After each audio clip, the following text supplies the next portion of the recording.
ಎಲ್ಲ ಮಾಧ್ಯಮದವರಿಗೆ ಈ ಮುಂಜೆಯ ನಮಸ್ಕಾರಗಳನ್ನು ಸಲ್ಲಿಸ್ತಾ ಇದ್ದೀನಿ.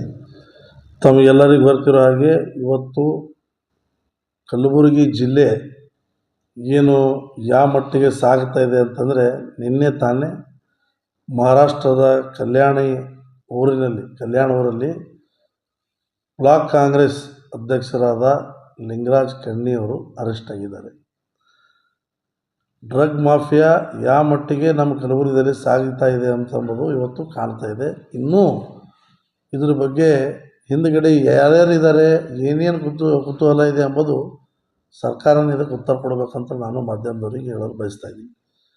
ಯಾಕೆ ಈ ಮಾತು ಹೇಳ್ತಿದ್ರು ಅಂದರೆ, SSLC ಫಲಿತಾಂಶ ಅದೆಲ್ಲ ಯಾಕೆ ನಾವು ಹಿಂದೇಟಾಗ್ತಾಯಿದ್ದೀವಿ ಅಂತಂದರೆ, ಇಂಥವೆಲ್ಲ ಎಲ್ಲಿ ಡ್ರಗ್ಸ್ ದಂಧೆಗಳು, ಗಾಂಜಾ ದಂಧೆಗಳು ಇಂಥವೆಲ್ಲ ಬೆಳಕಿಗೆ ಬೇರೆ ರಾಜ್ಯದವ್ರು ಹಿಡಿತಾರೆ, ನಮ್ಮ ರಾಜ್ಯದವ್ರು ಮಾತ್ರ ಯಾರೂ ಹಿಡಿಯೋದಿಲ್ಲ.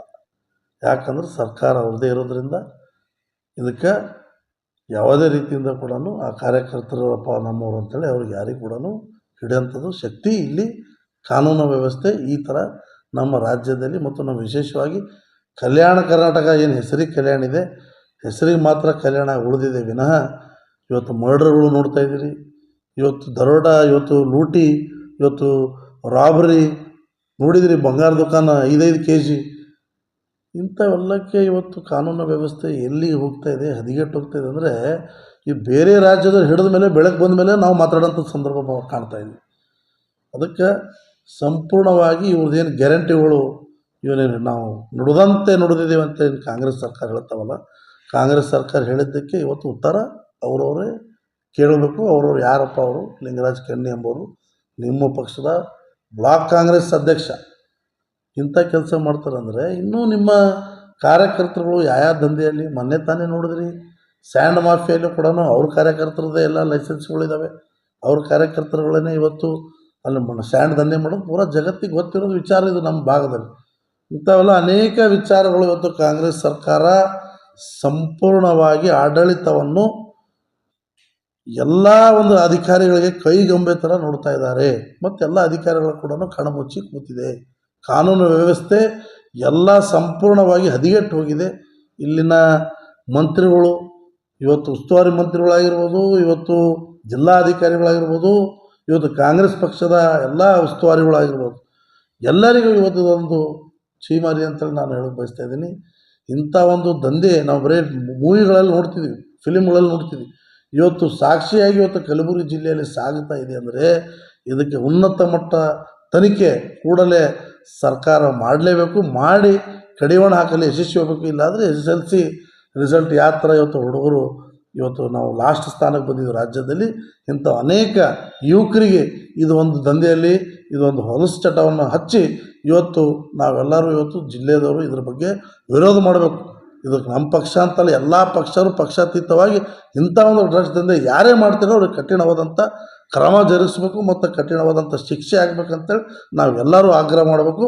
ಇಲ್ಲವಾದರೆ ಇವತ್ತು ಏನು ಕಾನೂನು ವ್ಯವಸ್ಥೆ ವಿರುದ್ಧ ಇವತ್ತು ನಾವು ಕಮಿಷನರ್ ಆಫೀಸ್ ಆಗಿರ್ಬೋದು, ಇವತ್ತು SP ಆಫೀಸ್ ಆಗಿರ್ಬೋದು, ಸಂಪೂರ್ಣ ಇವತ್ತು ಗೃಹ ಮಂತ್ರಿಗಳು ಇಲಾಖೆ ಆಗಿರ್ಬೋದು, ಇವತ್ತು ನಾವು ಇಲ್ಲಿದ್ದಂಥ ಉಸ್ತುವಾರಿ ಮಂತ್ರಿಗಳು ಇಲಾಖೆ ಆಗಿರ್ಬೋದು, ಅವರು ಇದ್ದಂಥ ಕ್ಷೇತ್ರದಲ್ಲಿ ಇವತ್ತು ಈ ಥರ ನಡೀತಾ ಇದೆ ಅಂದರೆ ಇವತ್ತು ನಿಜವಾಗಲೂ ಏನು ಮಾಡ್ತಾಯಿದ್ರಿ, ಏನು ಆಡಳಿತ ಮಾಡ್ತಿದ್ರಿ ಅಂದರೆ ಇವತ್ತು ಪ್ರಶ್ನೆ ಇವತ್ತು ನಿಮ್ಮನ್ನೇ ಕೇಳ್ಕೋಬೇಕು ನೀವೇ ಅಂತೇಳಿ ನಾನು ತಮ್ಮ ಮಾಧ್ಯಮ ಮೂಲಕ ಹೇಳಲು ಬಯಸ್ತಾ ಇದ್ದೀನಿ. ಅದಕ್ಕೆ ಉನ್ನತ ಮಟ್ಟದ ತನಿಖೆ ಅತಿ ಶೀಘ್ರವಾಗಿ ಯಾರ್ಯಾರು ಹಿಂದುಗಡೆ ಇದ್ದಾರೆ ಅವರೆಲ್ಲರನ್ನ ಬಂಧಿಸಿ ಇವತ್ತು ನಮ್ಮ ಯುವಕರಿಗೆ ಮತ್ತು ಯಾರ್ಯಾರು ಡ್ರಗ್ಸ್ ದಂಧೆಯಲ್ಲಿ ಒಳಗಿದ್ದಾರೆ ಅವರಿಗೆಲ್ಲರಿಗೂ ಕೂಡ ಇವತ್ತು ಒಳಗೆ ಹಾಕಿ ನ್ಯಾಯ ಕೊಡಿಸ್ಬೇಕು ಈ ನಮ್ಮ ಜಿಲ್ಲೆಗೆ ಅಂತ ನಾನು ಕೋರ್ತಾ ಇದ್ದೀನಿ.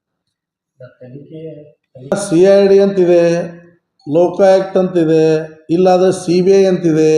ಇವೆಲ್ಲ ತನಿಖೆ ತಂಡಗಳು ಇವತ್ತು ತನಿಖೆ ಇಂಥ ಒಂದು ಪರಿಸ್ಥಿತಿ ಮಾಡಿ, ಡ್ರಗ್ಸ್ ಅಂದರೆ ಜೀವವಂತ ಕೆಲಸ. ಇವತ್ತು ಎಷ್ಟೋ ಜನ ಡ್ರಗ್ಸಿಗೆ ತಾವು ನೋಡ್ತಾ ಇದ್ದೀರಿ. ಈಗ ಇವತ್ತು ನಾವು ಕೇವಲ ದೊಡ್ಡ ದೊಡ್ಡ ಸಿಟಿಗಳಲ್ಲಿದೆ ಅಂತೇಳಿದ್ದು ನಾವು ವಿಚಾರ ಬರೀ ನಾವು ಮಾಧ್ಯಮ ಮೂಲಕ ಇವತ್ತು ಕೇಳ್ತಾ ಇದ್ದೀವಿ. ಯಾವ ಥರ ಫಿಲ್ಮ್ ಆ್ಯಕ್ಟರ್ಸ್ಗಳು ಅರೆಸ್ಟ್ ಆಗಿದ್ದರು ಡ್ರಗ್ಸ್ ದಂಧೆಯಲ್ಲಿ. ಇವತ್ತು ಕಲಬುರಗಿ ಜಿಲ್ಲೆಯಲ್ಲಿ ಖುಲ್ಲಾ ರಾಜಾರೋಷವಾಗಿ ಇವತ್ತು ಡ್ರಗ್ಸ್ ದಂಧೆ ನಡೀತಾ ಇದೆ. ನಮ್ಮ ಜಿಲ್ಲೆಯಲ್ಲಿ ಇದು ಮೊಟ್ಟ ಮೊದಲನೇ ಬಾರಿಗೆ ನಾನಿದು ಇಂಥ ಕೊಕ್ಕಿನೂ ಪಿಕ್ಕಿನೂ ಸಿಕ್ಕಿದ್ದು ನೋಡಿದ್ದೀವಿ. ನಾವು ಗಾಂಜಾ ಗಿಂಜಾ ಅಂತ ಕೇಳಿದ್ದೀವಿ, ಅದ್ರ ಕೋಕಿನ್ ನಂಬೋದು ನಾವು ಬರೀ ಮೂವಿಗಳಲ್ಲಿ ನೋಡ್ತಾ ಇದ್ದೀವಿ ಇಲ್ಲಿ ಇದ್ದಂಥ ಜನರು. ನಾವು ಇವತ್ತು ಇಂಥ ಒಂದು ಡ್ರಗ್ಸ್ ದಂಧೆನೂ ನಮ್ಮ ಜಿಲ್ಲೆಯಲ್ಲಿ ನಡೀತಾ ಇದೆ ಅಂದರೆ ಕಾನೂನು ವ್ಯವಸ್ಥೆ ಯಾಕೆ ಕಣ್ಮುಚ್ಕೊಂಡು ಕೂತಿದ್ದೀರಿ? ಏನು ಮಾಡ್ತಾಯಿದ್ದೀರಿ ನೀವು? ಎದಕ್ಕೆ ಸರ್ಕಾರ ನಿಮಗೆ ಪಗಾರ ಕೊಡ್ತದೆ? ಯಾಕೆ ನೀವು ಸೆಲೆಕ್ಷನ್ ಆಗಿದ್ದೀರಿ? ಯಾಕೆ ಎಸ್ ಪಿ ಅಂತೇಳಿ ನಿಮ್ಗೆ ಮಾಡ್ತಾರೆ? ಯಾಕೆ ನೀವು ಕಮಿಷನರ್ ಅಂತ ಮಾಡ್ತೀರಿ? ಯಾಕೆ IPS ಅಧಿಕಾರಿಗಳಾಗಿರ್ತೀರಿ ನೀವು? ನಿಮ್ಮ ಕೆಲಸ ಅಲ್ವೇ ಇದು? ಅಲ್ಲಿ ಗನ್ ಹಚ್ಚಿ ಮೊನ್ನೆ 5 ಕಿಲೋ ಬಂಗಾರ ಲೂಟಿ ಆಗ್ತದೆ. ಹಗಲು ಇವತ್ತು ಮರ್ಡರ್ಗಳಾಗ್ತವೆ, 3 ಮರ್ಡರ್ಗಳು. ಎಷ್ಟು ಮರ್ಡರ್ಗಳು? ದಿನ ಒಂದು ತಿಂಗಳಿಗೊಂದು ಮರ್ಡ್ರು, 2 ಮರ್ಡ್ರು, 3 ಮರ್ಡ್ರುಗಳು ಸತತವಾಗಿ ದಿನನಿತ್ಯವಾಗಿ ನಡೀತಾ ಇದೆ. ಕಾನೂನು ವ್ಯವಸ್ಥೆ ಇವತ್ತು ಸಂಪೂರ್ಣವಾಗಿ ಹದಗೆಟ್ಟಿದೆ. ಕಮಿಷನರೇಟ್ ಆಗಿದೆ, ಇಲ್ಲಿ IG ಇದ್ದಾರೆ, ಇಲ್ಲಿ SP ಇದ್ದಾರೆ. ಇಂಥವೆಲ್ಲ ದೊಡ್ಡ ದೊಡ್ಡ ಅಧಿಕಾರಿಗಳು ಇದ್ದರೂ ಕೂಡ ಇವತ್ತು ಎಲ್ಲೋ ಒಂದು ಕಡೆ ಕಾಂಗ್ರೆಸ್ಸಿನ ಕಾರ್ಯಕರ್ತರ ಒಂದು ಕೈಗೊಂಬೆಯಾಗಿ ಸರ್ಕಾರ ಕೆಲಸ ಮಾಡ್ತಾಯಿದೆ ಅಂತೇಳಿ ಇಲ್ಲಿ ಮೇಲ್ಮಟ್ಟಿಗೆ ಕಾಣ್ತಾ ಇದೆ. ಇದಕ್ಕೆ ಯಾವ ಮಟ್ಟದ ತನಿಖೆ ಆಗಬೇಕು, ಇಲ್ಲಾದರೆ ಇದು ಫಲಿತಾಂಶನೇ ಈಗ ಮೊನ್ನೆ ತಾವು ನೋಡಿದಿರಿ. ಯಾಕೆ SSLC ರಿಸಲ್ಟ್ ನಾವು ರಾಜ್ಯದಲ್ಲಿ ಅತಿ ಲಾಸ್ಟ್ ಬಂದಿದೆ ಅಂದರೆ ಇಂಥವೆಲ್ಲ ಚಟುವಟಿಕೆಗಳು ನಡೆದಿರ್ಬೋದು.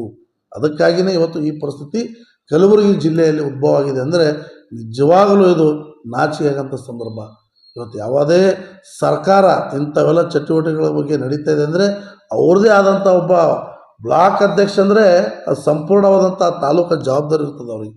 ಸೌತ್ ಭಾಗದ ಶಾಸಕರು ಅಲ್ಲಂಪ್ರಭು ಅವರು ಇದ್ದಂಥ ಕ್ಷೇತ್ರದಲ್ಲಿ ಅವರು ಬ್ಲಾಕ್ ಕಾಂಗ್ರೆಸ್ ಅಧ್ಯಕ್ಷರೇ ರಾಜಾರೋಷವಾಗಿ ಮಾಡ್ತಾರೆ. ಅದು ನಮ್ಮ ಕ್ಷೇತ್ರದಲ್ಲಿ ನಮ್ಮ ಭಾಗದಲ್ಲಿ ಅವ್ರಿಗೆ ಹಿಡಿಯೋಕ್ಕೆ ಸಾಧ್ಯ ಇಲ್ಲ. ಯಾಕಂದರೆ ಇಲ್ಲಿನ ಅಧಿಕಾರಿಗಳು ಅವ್ರದ್ದು ಮಾತೇ ಕೇಳ್ತಾರೆ.